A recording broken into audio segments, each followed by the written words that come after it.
Sometimes you can have it out with someone and you guys just hit a real bad road and just fall out. My question to you is, when you forgive them, does that mean that you go back to the way it used to be? Or is there now a distance? We're not going to roll like we used to be. If we don't roll like we used to be, does that mean that I haven't forgiven you? In some cases, yes, and in some cases not. I don't think that's anything that you can force. I think if that's going to happen, it will happen naturally. But sometimes there are penalties for arguments and disagreements, and sometimes the penalty will be there is a certain degree of separation.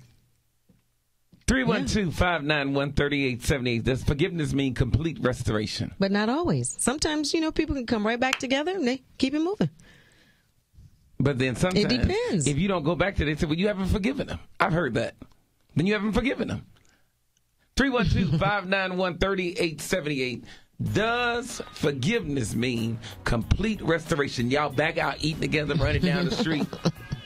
Or is it like just a little distance, like we ain't never going to cross the street again? That's what would make you protect your relationships when you don't want that distance to ever happen.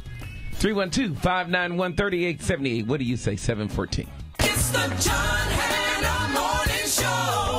Chicago. You can take the Cocoa Brother Live show everywhere, wherever you go on iHeartRadio. From the west side to the south side and the burbs. Get